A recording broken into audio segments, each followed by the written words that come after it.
Hello நண்பர்களே, வணக்கம். நான் உங்கள் பிரியா. நம்ம இன்றைக்கி பார்க்க போகிற பதிவு என்ன அப்படின்னு பார்த்தீங்கன்னா, நேற்றுக்கு நிறைய பேர் சஷ்டி விரதத்துக்கு விரதம் இருந்திருப்பீங்க, தீபம் ஏற்றிருப்பீங்க. ஸோ உங்கள் வீட்டில் முருகப்பெருமான் நேற்றுக்கு இருந்திருந்தாங்க அப்படின்னா, உங்களோட வேண்டுதல்களெல்லாம் அவங்க கேட்டிருந்தாங்க அப்படின்னா, உங்கள் வீட்டில் என்னென்ன மாதிரியான உயிரினங்கள் வந்திருக்கும் அப்படின்னு சொல்லிட்டு தான் நம்ம இந்த பதிவில் பார்க்கலான்னு இருக்கோம். ஸோ எங்கள் வீட்டில் என்ன மாதிரி உயிரினம் வந்துச்சுன்னு சொல்லிவிட்டு நான் வீடியோவோட லாஸ்ட்டில் ஷேர் பண்ணுறேன். ஸோ வீடியோவை ஸ்கிப் பண்ணாமல் பாருங்கள். நீங்கள் இந்த பதிவை பார்க்கக்கூடிய முருக பக்தர்களாக இருந்தீங்க அப்படின்னா மறக்காமல் ஓம் சரவண பவான்னு சொல்லிவிட்டு நம்மளோட கமெண்ட் பாக்ஸில் ஒரு கமெண்ட் போஸ்ட் பண்ணுங்கள். இப்போ வாங்க நம்ம பதிவுக்குள்ளே போகலாம். ஸோ நம்ம இந்த முருகப்பெருமான் நம்மளோட வீட்டில் இருந்தாங்க அப்படின்னா நம்ம என்னென்ன மாதிரியான உயிரினங்கள்லாம் நம்ம வீட்டுக்கு வரும்னு சொல்லிட்டு நம்ம நிறைய பதிவுகள் நம்மளோட சேனலில் போஸ்ட் பண்ணியிருக்கோம். ஸோ நேற்றுக்கு நீங்கள் கரெக்டான நேரத்தில் தீபம் வச்சு முருகப்பெருமானுக்கு என்னென்ன வேண்டுதல்கள் பண்ணியிருந்தீங்களோ அதை உங்களுக்கு அவரை ஏற்றிருந்தாங்க, உங்கள் வீட்டில் அவர் இருந்தாங்க அப்படின்னா கண்டிப்பாக உங்கள் வீட்டில் பல்லிகள் இருந்துச்சு அப்படின்னா பல்லிகள் சத்தம் போட்டிருக்கும். அது உங்களோட வேண்டுதல் நிறைவேறும், இல்லை நீங்கள் வேண்டின டைமில் கூட அது சத்தம் போட்டிருக்கலாம். இது முதலாவது அறிகுறியாக உங்களுக்கு தெரிஞ்சிருக்கும். அப்புறம் இரண்டாவது அறிகுறியாக என்ன தெரிஞ்சிருக்கும் அப்படின்னு பார்த்தீங்கன்னா, கண்டிப்பாக ஏதாவது ஒரு நிறத்தில் உள்ள பட்டாம்பூச்சியோ இல்லை தட்டான்பூச்சியோ உங்கள் வீட்டுக்கு கண்டிப்பாக வந்திருக்கும். இது வரது நம்ம வீட்டுக்கு அதிர்ஷ்டம் அப்படின்னு சொல்லலாம்.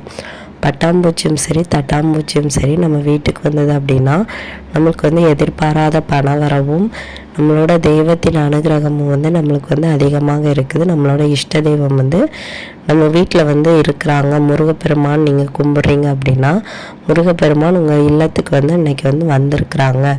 நீங்கள் என்ன வேண்டுதல்கள் கேட்குறீங்களோ அது கட்டாயமாக நிறைவேற போவதை குறிப்பிட்றதுக்காக தான் இந்த பட்டாம்பூச்சியோ இல்லை தட்டான்பூச்சியோ உங்கள் வீட்டுக்கு வந்திருக்கும். அப்படி இல்லை அப்படின்னா பொன் வண்டு பச்சை நிறத்தில் இருக்கும், நீங்கள் எல்லாருமே பார்த்துருப்பீங்க. ஸோ அந்த மாதிரி பொன் வண்டு வந்திருக்கும். ஸோ இந்த மாதிரி வண்டுகள் வரது நல்ல விஷயந்தான். ஆனால் இந்த கருப்பு நிற வண்டெல்லாம் வர்றது நல்ல விஷயம் கிடையாது. ஸோ இந்த மாதிரி வந்துச்சு அப்படின்னா உங்களோட இஷ்ட தெய்வம் உங்கள் வீட்டில் குடியிருப்பதை உணர்த்துவதற்காகத்தான் இந்த பொன் வண்டெல்லாம் நம்ம வீட்டுக்கு வரும். அடுத்ததாக என்ன உயிரினம் வந்திருக்கும் அப்படின்னு பார்த்தீங்கன்னா, கண்டிப்பாக நம்ம இரவு நேரம் தான் பூஜை பண்ணியிருப்போம். ஒருவேளை நீங்கள் காலையிலே பூஜை பண்ணியிருந்தீங்க அப்படின்னா உங்கள் வீட்டுக்கு ஒரு வேளை சிட்டுக்குருவியோ இல்லை வேறு ஏதாவது பறவைகள் வந்தது அப்படின்னா கண்டிப்பாக உங்கள் வீட்டில் முருகப்பெருமான் வந்திருக்காங்க. முக்கியமாக அதில் நம்ம சொல்லக்கூடியது சிட்டுக்குருவியை தான் சொல்லுவோம்.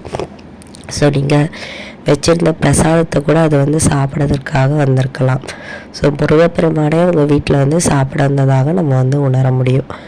இல்லாட்டி ஒரு நாய்க்குட்டியோ பூனைக்குட்டியோ உங்கள் வீட்டில் வளர்க்குறது கிடையாது, வேறு எங்கேயாவது புதுசாக உங்கள் வீட்டுக்கு நேற்றுக்கு வந்திருக்கும். இல்லாட்டி நீங்கள் ஒரு பசுமாட்டுக்கோ ஏதாவது ஒரு உயிரினம் உங்கள் வீட்டுக்கு ஒரு 5 அறிவு ஜீவன் உங்கள் வீட்டுக்கு வருது அப்படின்னாலும் கூட கண்டிப்பாக அது உங்களோட இஷ்ட தெய்வம் அன்னைக்கு உங்கள் வீட்டுக்கு வரதை உணர்த்துவதற்காகத்தான்.